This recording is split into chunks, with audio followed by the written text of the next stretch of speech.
नमस्कार, आप देख रहे हैं NY24 हिंदी चैनल। आज की तारीख है 16 मई 2026 और दिन है शनिवार। अब नजर डालते हैं आज की बड़ी और अहम खबरों पर। पहली खबर की तरफ चलते हैं। नीट यूजी परीक्षा की नई तारीख सामने आई है। पेपर लीक के चलते रद्द हुआ था ये एग्जाम। बीते दिनों रद्द हुई नीट यूजी परीक्षा की नई तारीख सामने आ गई है। नेशनल टेस्टिंग एजेंसी NTA ने दोबारा परीक्षा की घोषणा कर दी है। जानकारी के मुताबिक नीट यूजी की दोबारा परीक्षा 21 जून को होगी और बता दें कि 3 मई को देश भर में नीट यूजी की परीक्षा हुई थी। बाद में ये पेपर लीक के चलते परीक्षा को रद्द कर दिया गया था और इस परीक्षा में 22 लाख बच्चे बैठे थे। ऐसे में अब सभी विद्यार्थियों को दोबारा परीक्षा देनी होगी। फिलहाल अब 21 जून को नेशनल टेस्टिंग एजेंसी ने सोशल मीडिया प्लेटफॉर्म एक्स पर एक पोस्ट में री एग्जाम का ऐलान कर दिया है। एक्स पर एक पोस्ट में NTA ने लिखा कि भारत सरकार की स्वीकृति से राष्ट्रीय परीक्षा एजेंसी ने 21 जून 2026 दिन रविवार को नीट यूजी परीक्षा का पूर्ण नियोजन निर्धारण किया है। उम्मीदवारों और अभिभावकों से अनुरोध है कि वे केवल NTA के अधिकारित यानी कि ऑफिशियल माध्यम पर ही भरोसा करें। इसके अलावा NTA ने हेल्पलाइन नंबर भी जारी किए हैं। जानकारी के लिए आप 01140759000 पर या फिर 01169227700 पर संपर्क कर सकते हैं। इसके अलावा आप ईमेल ID neetug@nta.ac.in के माध्यम से भी जानकारी प्राप्त कर सकते हैं। अब बात करते हैं पेट्रोल और डीजल की कीमतों में इजाफे की। पेट्रोल और डीजल की कीमतों में इजाफा हुआ है। अप्रैल 2022 के बाद बड़े दाम। CNG भी हो गई है महंगी। जानते हैं बड़े शहरों में क्या है नई दरें।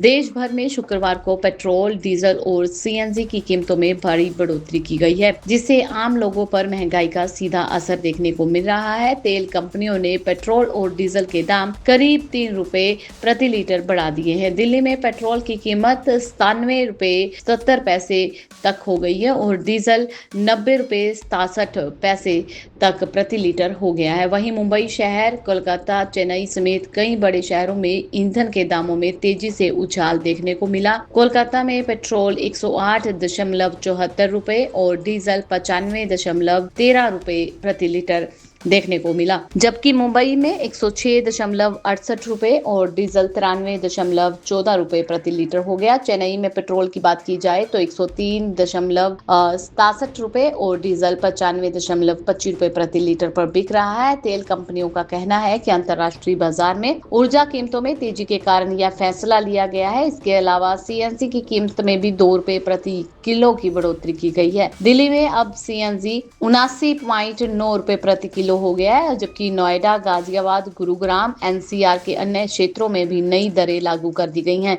जिससे ऑटो, टैक्सी और निजी वाहन चालकों का खर्चा बढ़ जाएगा। बढ़ते हैं अगली बड़ी और अहम खबर की तरफ। एनुअल ईयर 2026-27 के लिए नीट यूजी हटाने की मांग की गई। MK स्टालिन बोले, राज्यों को खुद तय करने दें मेडिकल के दाखिले। DMK प्रमुख MK स्टालिन ने मेडिकल प्रवेश परीक्षा नीट को लेकर केंद्र सरकार पर बड़ा हमला बोल दिया। उन्होंने प्रधानमंत्री नरेंद्र मोदी को पत्र लिखकर मांग की कि शैक्षणिक सत्र 2026-27 के लिए नीट यूजी परीक्षाओं को छूट दी जाए और राज्यों को 12वीं के अंकों के आधार पर मेडिकल और डेंटल कॉलेजों में दाखिले की अनुमति दी जाए। दरअसल 3 मई को आयोजित हुई नीट यूजी परीक्षा पेपर लीक के मामले के बाद आरोपों के बाद ये परीक्षा रद्द कर दी गई थी। इस मामले की जांच CBI कर रही है और अब तक 5 लोगों की गिरफ्तारी भी हो चुकी है। गिरफ्तार आरोपियों को 7 दिन के लिए हिरासत में भेजा गया है। इसी घटनाक्रम के बीच स्टालिन ने केंद्र सरकार पर परीक्षा प्रणाली में बार-बार विफलता, सुरक्षा खामियां और जनता का घटता भरोसा होने का आरोप भी लगाया है। नजर डालते हैं अगली बड़ी और अहम खबर पर। डोनाल्ड ट्रंप का बड़ा दावा। बोले, शी जिनपिंग ने मदद की पेशकश की। चीन भी नहीं चाहता कि ईरान बने परमाणु ताकत। अमेरिका के राष्ट्रपति डोनाल्ड ट्रंप ने दावा किया है कि चीन भी नहीं चाहता कि ईरान परमाणु हथियार हासिल करे। एक इंटरव्यू के दौरान ट्रंप ने कहा कि उनकी चीन के राष्ट्रपति जी जिनपिंग से इस मुद्दे पर विस्तार से बातचीत हुई और दोनों नेताओं ने ईरान को परमाणु शक्ति बनने से रोकने की सहमति भी जताई है। ट्रंप के अनुसार चीन ने जरूरत पड़ने पर मदद करने की बात भी कही। ट्रंप ने ईरान को चेतावनी देते हुए कहा कि तेहरान के सामने अब केवल दो रास्ते हैं, समझौता या विनाश। उन्होंने दावा किया कि अमेरिका किसी भी कीमत पर ईरान को परमाणु हथियार हासिल नहीं करने देगा। साथ ही उन्होंने ये भी कहा कि अमेरिकी सेना कुछ ही मिनटों में ईरान के प्रमुख तेल निर्यात केंद्र खार्ग द्वीप को निष्कर्ष कर सकती है। इंटरव्यू में ट्रंप ने यह भी कहा कि जिनपिंग की तारीफ करते हुए कहा कि बिजनेस माइंडेड नेता है वो, और उन्होंने ये भी दावा किया कि चीन 200 बड़े बोइंग विमानों का ऑर्डर देने और अमेरिकी कृषि उत्पादों की बड़ी खरीदारी करने की तैयारी भी है, जिससे ट्रंप ने अमेरिकी किसानों के लिए एक बड़ी खुशखबरी बताया। अब अगली खबर जो आ रही है वो अमेरिका से आ रही है। उड़ान भरने के कुछ देर बाद ही क्रैश हुआ विमान। भयानक हादसे में सभी यात्रियों की हो गई मौत। अमेरिका के न्यू मैक्सिको में गुरुवार को सुबह एक छोटा मेडिकल विमान दुर्घटनाग्रस्त हो गया, जिसमें सवार सभी 4 लोग मौत के मुंह में चले गए। यह हादसा रुईदासो इलाके के बाहर हुआ। अधिकारियों के अनुसार विमान रोजवेल एयर सेंटर से उड़ान भर के सीरिया रिजन एयरपोर्ट जा रहा था, तभी रास्ते में क्रैश हो गया। हादसे के कारण का अभी तक पता नहीं चला। मामले की जांच फेडरल एविएशन एडमिनिस्ट्रेशन और नेशनल ट्रांसपोर्टेशन सेफ्टी बोर्ड कर रहे हैं। विमान हादसे के बाद इलाके में भीषण आग लग गई, जो करीब 5 एकड़ तक फैल गई। अमेरिकी फॉरेस्ट सर्विस और स्थानीय एजेंसियां आग बुझाने में जुटी रही। अधिकारियों के मुताबिक हादसे के बाद दक्षिण न्यू मैक्सिको में मौसम बेहद गर्म और खुश्क था, जबकि तेज हवाओं के कारण आग तेजी से फैलने का खतरा और भी ज्यादा बढ़ गया। बताया यह भी जा रहा है कि पिछले 18 महीनों में अमेरिका में मेडिकल विमानों से जुड़े कई बड़े हादसे हो चुके हैं। जनवरी 2025 की अगर बात की जाए तो फिलाडेल्फिया में जुड़े हुए जेट हादसे में 8 लोगों की मौत हुई थी, जबकि पिछले साल मैक्सिको की खाड़ी के पास एक मेडिकल विमान दुर्घटनाग्रस्त हुआ था। नजर डालते हैं अगली बड़ी और अहम खबर पर। यूएई और ईरान के मंत्री नई दिल्ली में बैठक के दौरान आपस में भिड़े। जानते हैं पूरा मामला। ईरान और यूनाइटेड अरब एमिरेट के बीच तनाव उस समय खुलकर सामने आ गया जब नई दिल्ली में हुई ब्रिक्स विदेश मंत्रियों की बैठक में ईरान ने यूएई पर अपने खिलाफ सैन्य अभियानों में शामिल होने का आरोप लगाया। ईरान के विदेश मंत्री सैयद अब्बास ने कहा कि यूएई ने ईरान पर हुए हमलों की निंदा तक नहीं की। इजराइल के साथ मिलीभगत की कीमत चुकानी पड़ेगी। ईरान के उप विदेश मंत्री कामेज ने आरोप लगाया कि यूएई ने अमेरिका और इजराइल को अपने ठिकानों के इस्तेमाल की अनुमति देकर ईरान के खिलाफ कार्रवाई में मदद की है। उन्होंने दावा किया कि ईरान के पास यूएई से उड़ान भरने वाले लड़ाकू विमानों का पूरा रिकॉर्ड मौजूद है। वहीं यूएई ने इन आरोपों को खारिज कर दिया और यह विवाद ऐसे समय पर बढ़ गया जब इजराइल ने दावा किया कि प्रधानमंत्री नेतन्याहू ने युद्ध के दौरान यूएई का गुप्त दौरा किया था।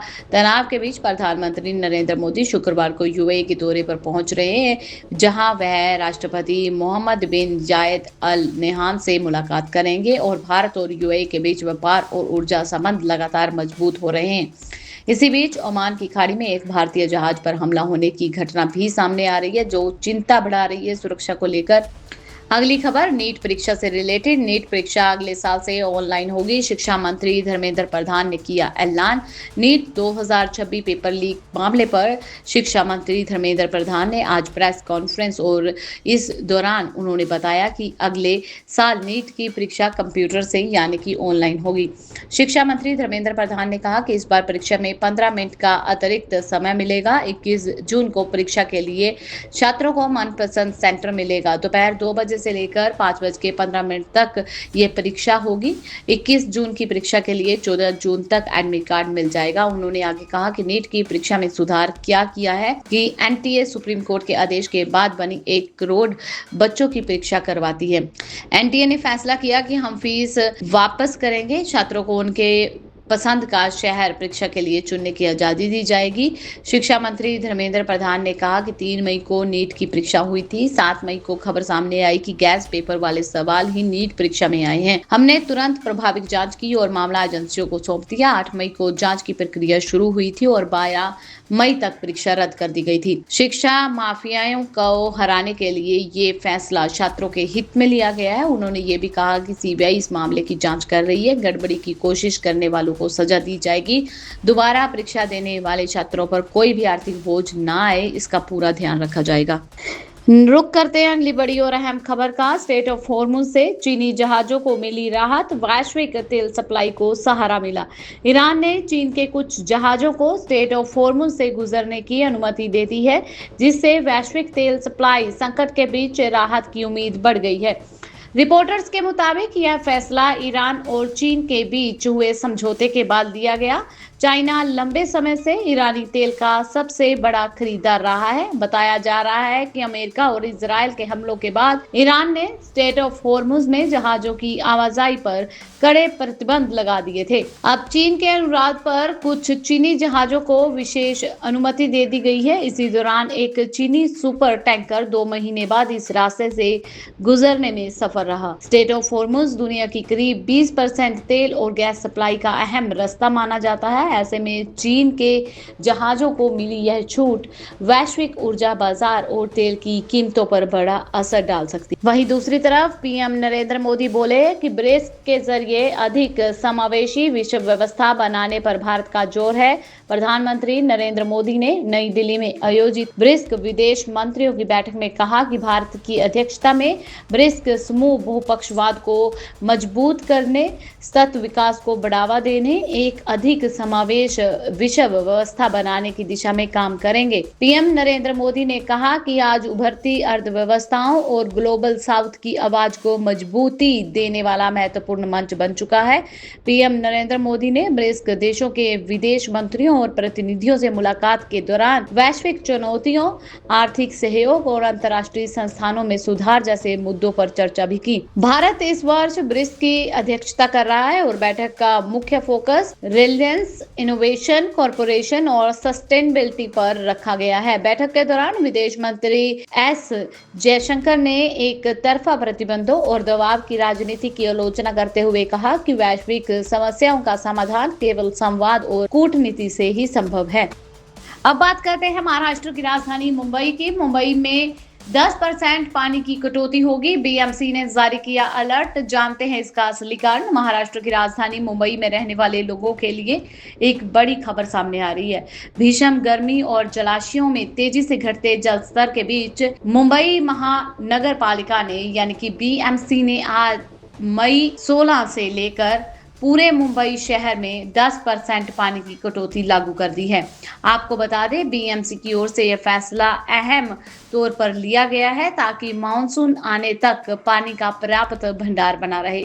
सामने आई जानकारी के अनुसार इस पानी की कटौती का असर सिर्फ मुंबई तक सीमित नहीं रहेगा। ठाणे, भिवड़ी, निजामपुर महानगर पालिका और बीएमसी से पानी पीने वाले कुछ ग्रामीण इलाकों में भी सप्लाई प्रभावित हो सकती है। नजर डालते हैं अगली बड़ी और अहम खबर पर। अमेरिका और चीन की बढ़ती करीबी को एक्सपर्ट भारत के लिए कैसे देख रहे हैं। डोनाल्ड ट्रंप पिछले 9 वर्षों में अमेरिका के पहले राष्ट्रपति के रूप में बीजिंग पहुंचे। यह दौरा तब हो रहा है जब अमेरिका और भारत के संबंधों में बहुत गर्मजोशी नहीं है और अमेरिका ईरान के साथ जंग में फंसा हुआ है। दूसरी तरफ चीन से भी भारत के रिश्ते में भरोसा सही नहीं है। यह दौरा कई महीनों तक टैरिफ को लेकर चले तनाव, रणनीतिक प्रतिस्पर्धा और तीखी बयानबाजी के बाद हुआ है। इसके बावजूद ट्रंप ने शी जिनपिंग को महान नेता मित्र कहकर गर्मजोशी दिखाई।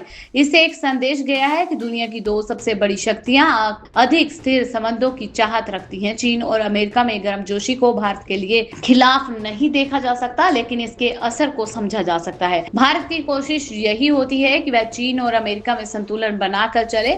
ऐसा संदेश न जाए कि एक के रिश्ते दूसरे के खिलाफ हैं।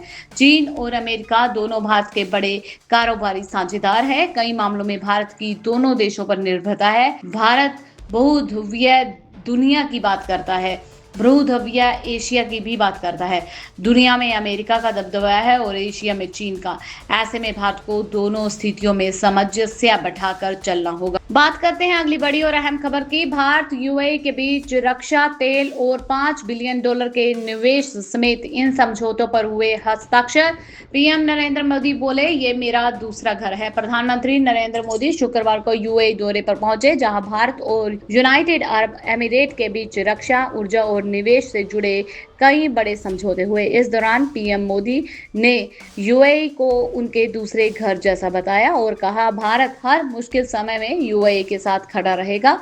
उन्होंने पश्चिम एशिया में शांति और स्थिरता बनाए रखने पर जोर देते हुए कहा कि स्ट्रेट ऑफ हॉर्मुज का खुला और सुरक्षित रहना बेहद जरूरी है। पीएम मोदी ने यूएई पर हुए हमलों की कड़ी निंदा भी की और कहा कि रह रहे भारतीयों की देखरेख के लिए यूएई सरकार का हम धन्यवाद करते हैं। इस यात्रा के दौरान दोनों देशों के बीच स्ट्रेटेजिक डिफेंस पार्टनरशिप, साइबर सुरक्षा, आतंकवाद विरोधी सहयोग, ऊर्जा सुरक्षा को लेकर अहम समझौते भी हुए। साथ ही LPG supply, strategic petroleum reserve और गुजरात के वाडीनार में शिप रिपेयर क्लस्टर बनाने पर भी सहमति हुई है। यूएई ने भारत में $5 अरब के निवेश की घोषणा की है। यह निवेश इंफ्रास्ट्रक्चर, बैंकिंग और वित्तीय क्षेत्रों में किया जाएगा। विशेषज्ञों के मुताबिक पश्चिम एशिया में बढ़ते तनाव के बीच भारत और यूएई की यह साझेदारी भारत की ऊर्जा सुरक्षा और रणनीतिक मजबूती के लिए अहम मानी जा रही है। वहीं दूसरी तरफ ईरान अमेरिका के बीच भारत निभा सकता है मध्यस्थ की भूमिका। रूसी विदेश मंत्री लावरोव ने कही ये बात। भारत दौरे पर आए रूस के विदेश मंत्री सरगई लावरोव ने मीडिया के साथ बातचीत करते हुए कहा कि भारत की कूटनीतिक भूमिका की सराहना की। उनके बयान का अनुवाद से जानकारी मिली कि पाकिस्तान फिलहाल अमेरिका और ईरान के बीच बातचीत स्थापित करने में मदद कर रहा है ताकि मौजूदा तनाव और जरूरी मुद्दों का समाधान निकल सके। हालांकि उन्होंने ये भी कहा कि अगर लंबे समय के लिए किसी स्थायी मध्यस्थ की जरूरत पड़ती है तो यह भूमिका भारत निभा सकता है। रूस की ओर से यह भी कहा गया कि भारत के पास व्यापक कूटनीतिक अनुभव है, वैश्विक स्तर पर संवाद स्थापित करने की क्षमता भी है। बात करते हैं अगली बड़ी और अहम खबर की। बंगाल के बाद पंजाब में एसआईआर पर बवाल। क्या केजरीवाल के लिए नया मोर्चा तैयार हो रहा है? पंजाब के चुनाव आयोग ने 15 जून से एसआईआर यानी कि स्पेशल इन्वेस्टिगेटिव रिवीजन शुरू करने की घोषणा की है। बिहार और पश्चिम बंगाल में विधानसभा चुनाव से पहले एसआईआर प्रक्रिया हुई थी और पंजाब में अगले साल 2027 में विधानसभा चुनाव होने हैं। इसलिए पंजाब में भी सत्ताधारी आम आदमी पार्टी और कांग्रेस ने चुनाव से ठीक पहले एसआईआर कराए जाने पर विरोध जताया है। पंजाब के कांग्रेस नेताओं ने एसआईआर की टाइमिंग को लेकर चिंता जताई है। सत्ताधारी आम आदमी पार्टी का आरोप है कि बीजेपी शासन में संवैधानिक सिद्धांतों का लगातार दुरुपयोग किया जा रहा है। अगले साल होने वाले चुनावों की तैयारियों में जुटी आम आदमी पार्टी के सामने ये नई चुनौती है। दिल्ली एक्साइज पॉलिसी केस में हाईकोर्ट ने अवमानना की कार्रवाई का सामना करने जा रहे अरविंद केजरीवाल और उनके साथियों के लिए एसआईआर का मुद्दा चुनाव कैंपेन के लिहाज से तो अच्छा है, लेकिन दिल्ली में आम आदमी पार्टी की हार के बाद बिहार और पश्चिम बंगाल चुनाव के नतीजों ने आगे की लड़ाई काफी मुश्किल करने के संकेत। अब बात करते हैं अगली सबसे बड़ी और अहम खबर की। इतिहास में पहली बार डॉलर के मुकाबले इतनी कमजोर हुई है भारतीय करेंसी। रुपया 96 के पार चला गया। आम आदमी पर इसका क्या असर होगा, जानते हैं इस खबर में। भारतीय अर्थव्यवस्था के लिए आज का दिन एक बुरे सपने की तरह साबित हुआ। विदेशी मुद्रा बाजार में भारतीय रुपया अपने अब तक के निचले स्तर पर गिर गया है। इतिहास में पहली बार ऐसा हुआ है कि रुपया डॉलर के मुकाबले 96 के स्तर को पार कर गया। बाजार खुलते ही रुपये में जो गिरावट देखी गई उसने निवेशकों और आम जनता के बीच में हड़कंप मचा दिया। पश्चिम एशिया में जारी युद्ध के तनाव और अंतर्राष्ट्रीय बाजार में कच्चे तेल की बढ़ती कीमतों ने रुपये की कमर तोड़ दी है। लेकिन एक आम आदमी के लिए इसका मतलब सिर्फ एक आंकड़ा नहीं, बल्कि उनकी जेब पर पड़ने वाला सीधा असर है। भारत अपनी जरूरत का एक बड़ा हिस्सा जैसे कि खाद्य तेल, जिसे हम पाम ऑयल बोलते हैं, या दालें विदेशों से आयात करता है। जब रुपया रुपया कमज़ोर होता है तो इन चीज़ों को खरीदने के लिए हमें ज़्यादा डॉलर चुकाने पड़ते हैं, जिसका सीधा नतीजा ये होगा कि आने वाले दिनों में आपके किचन में इस्तेमाल होने वाला रिफाइंड तेल, दालों, इन सब की कीमत बढ़ सकती है। रुपए की गिरावट का सबसे घातक असर ईंधन पर पड़ता है। भारत अपने तेल की जरूरत का 80% आयात करता है। 96 के पार रुपए जाने का मतलब है कि कच्चे तेल का आयात और महंगा हो जाएगा, जिससे न केवल पेट्रोल डीजल के दाम बढ़ेंगे बल्कि ट्रक और टेम्पू जैसे किराए भी बढ़ने के आसार हैं, और इसके साथ साथ सब्जी और फल भी महंगे हो जाएंगे। रुपए को संभालने के लिए रिजर्व बैंक इंडिया को अपने विदेशी मुद्रा भंडार से डॉलर बेचने पड़ सकते हैं। साथ ही महंगाई को रोकने के लिए बैंक ब्याज दरों में बढ़ोतरी कर सकता है। अगर ऐसा होता है तो आपको होम लोन या कार लोन की ईएमआई जब दोगे तो उसमें भी आपको ऊंची दर पे करनी पड़ सकती है। सो ये थी अब तक की मुख्य खबरें। ये थी अब तक की बड़ी और अहम खबरें। ऐसी और खबरें जानने के लिए चैनल को सब्सक्राइब कर लें, बेल आइकन को प्रेस कर लें ताकि आपसे आने वाली खबरें मिस ना हो। और मिलते हैं अगली वीडियो में, तब तक के लिए आप खुश रहें, सुरक्षित रहें, हम यही दुआ करते हैं। धन्यवाद।